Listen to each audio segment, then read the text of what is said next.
संतों, गुरुओं और महान पुरुषों को नमन करते हुए मैं आज यहाँ मिल्कीपुर में अयोध्या जिले में आपके बीच आपसे और यहाँ उपस्थित हर एक व्यक्ति से और यहाँ से जाने के बाद जब आप गांव देहात में लौटोगे तो मेरे संदेश को आप लोग लेके जाना, इसके लिए हमने सभा बुलाई। मैं यहाँ आपको कुछ देने के लिए नहीं आया, मैं यहाँ आपसे कुछ मांगने के लिए आया। और मांगने के लिए इसलिए आया हूँ क्योंकि ये लोकतांत्रिक देश है और जनता के हाथ में सबसे बड़ी ताकत है। आप ऐसे करके देखोगे तो आपको अपने हाथ खाली दिखाई देंगे, लेकिन जब 5 साल में एक बार समय आता है कि आपकी उंगलियों में जो ताकत है उसका प्रयोग करो। अगर आपने वो प्रयोग मेरे कहीं से कर लिया तो मैं लिख कर देता हूँ कि आपके हाथ खाली नहीं रहेंगे कभी भी। आपके हाथ में अधिकार होंगे, सम्मान का जीवन होगा और कोई किसी तरह की मुसीबत आपके आसपास नहीं आ पाएगी। क्योंकि लंबे समय से हम लोग व्यवस्था का दरवाजा खटखटा रहे हैं। कभी किसी पार्टी से, कभी किसी नेता से उम्मीद करते हैं कि वो हमारी आवाज को उठाएगा, कभी किसी व्यक्ति से, कभी किसी विचार से उम्मीद करते हैं कि इनके जरिए हमारा भला होगा, लेकिन ये सच नहीं है। अगर आप चाहते हैं आपका भला हो तो भला तभी संभव है जब आप डॉक्टर बाबा साहब अम्बेडकर के संविधान को इस देश में लागू कराओ। जब इस देश में डॉक्टर बाबा साहब अम्बेडकर का लिखित संविधान लागू होगा और देश संविधान के हिसाब से चलेगा, तभी जाके आपकी जिंदगी में बदलाव आएगा। और संविधान को लागू वही करा सकते हैं, संविधान को जिम्मेदारी से वही चला सकते हैं जो सत्ता में होते हैं। लोकतंत्र में वोट के आधार पर सत्ता तय होती है। इतनी भारी संख्या में नौजवान यहाँ आए हैं और वहाँ ऊपर कोने कोने तक बैठे हैं, इधर भी बहुत दूर दूर तक पूरे ग्राउंड में फैले हुए हैं, वहाँ सामने तो किसी छत पर चढ़ के बैठे हुए हैं। लेकिन आप मुझे बताओ, क्या आज देश में गरीब को सम्मान की जिंदगी मिल रही है क्या? बताओ, मिल रही है क्या? और अगर मिल नहीं रही है तो ये तमाम सरकारें और तमाम नेता और किस काम के हैं जनता के? आप महसूस करके देखो, महसूस करके देखो। जो बुनियादी जरूरत है हमारी एजुकेशन, शिक्षा, अभी शिक्षा का बजट जारी हुआ तो शिक्षा का बजट सरकार ने कम कर दिया। क्यों कम कर दिया? कि हमारे देश में बहुत अच्छी शिक्षा मिल रही है, बजट कम कर दिया।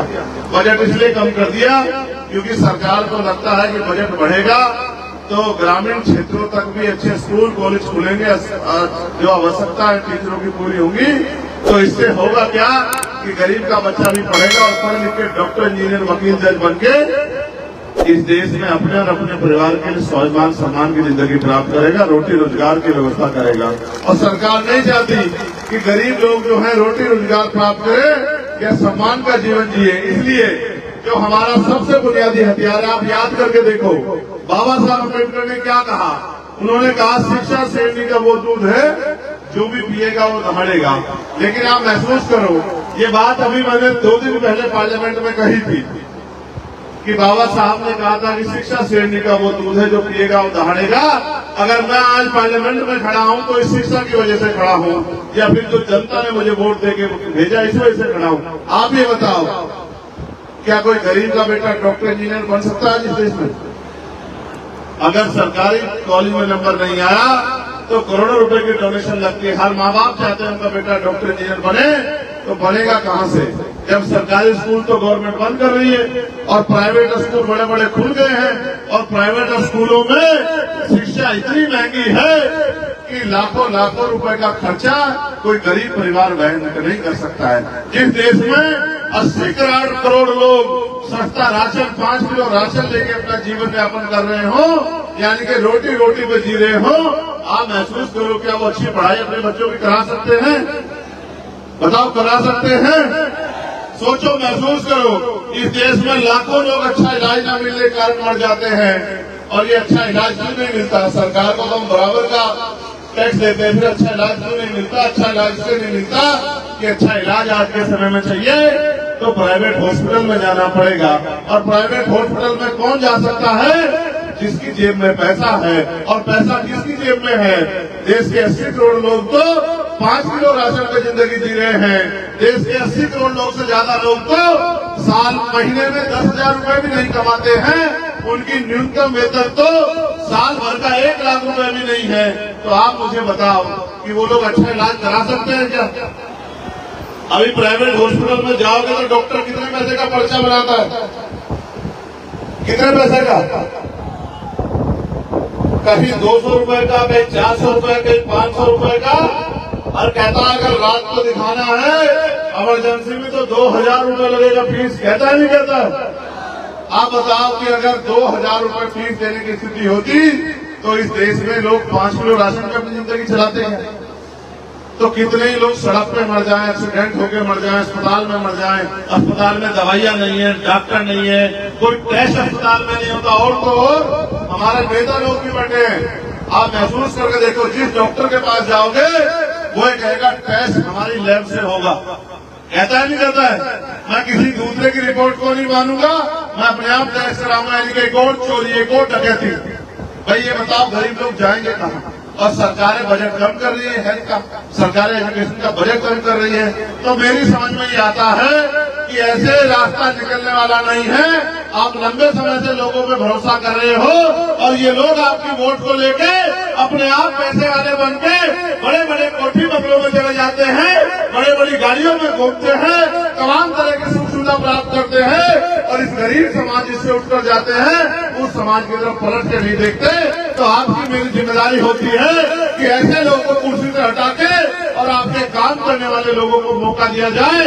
आज मैं जब ये देख रहा हूँ नौजवानों को, तो मुझसे मीडिया के लोग कहा करते थे 1 साल पहले, और क्या कहते थे कि चंद्रशेखर आजाद साहब आपके साथ तो सब नौजवान लोग लगे हुए हैं, ये नौजवान लोग क्या कर लेंगे?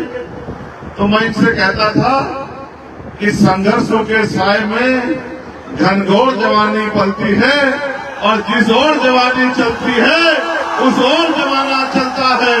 ये मेरी बात को मानते नहीं थे, लेकिन जब नगीना में आपने अपने मेहनत प्रयास से और अपना सांसद जिता दिया तो अब ये लोग मुझे कहने लगे हैं कि ये नौजवान तो अब उत्तर प्रदेश की काया बदल के रख देंगे। ये नौजवान तो जब इन्होंने सांसद जिता दिया तो अब ये अपने विधायक जिता के भी अपनी राजनीतिक ताकत उत्तर प्रदेश में बना सकते हैं और गरीब को उनका हक अधिकार दिला सकते हैं। तो ये जो जवानी या नौजवान बैठा है, मैं इनसे पूछना चाहता हूँ, क्या ये गरीबी बेबसी की जिंदगी अच्छी लग रही है? क्या इस गरीबी बेबसी की जिंदगी में मजा आ रहा है? कभी आपने मुख्यमंत्री जी की रैली देखी है क्या? अगर देखी हो तो बताओ, ऐसा टेंट होता है क्या?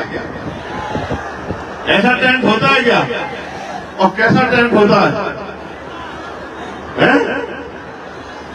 हमारे बदन पे पहने हुए कपड़ों से भी अच्छे कपड़े का टेंट होता है नहीं होता? बताओ।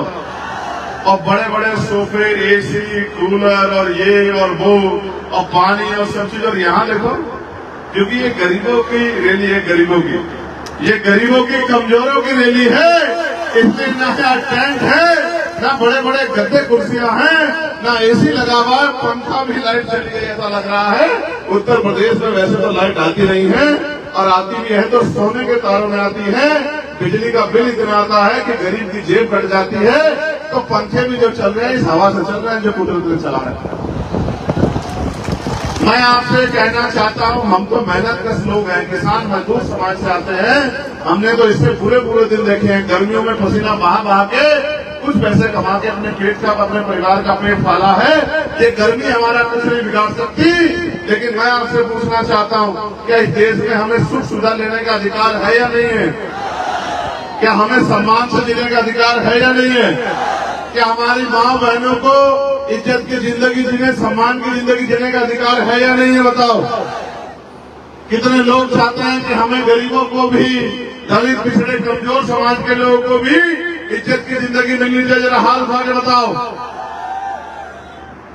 हाथ उठाने को कहा, खड़े होने को नहीं कहा। और खड़े होने के साथ क्या शर्त थी पता है या नहीं पता है?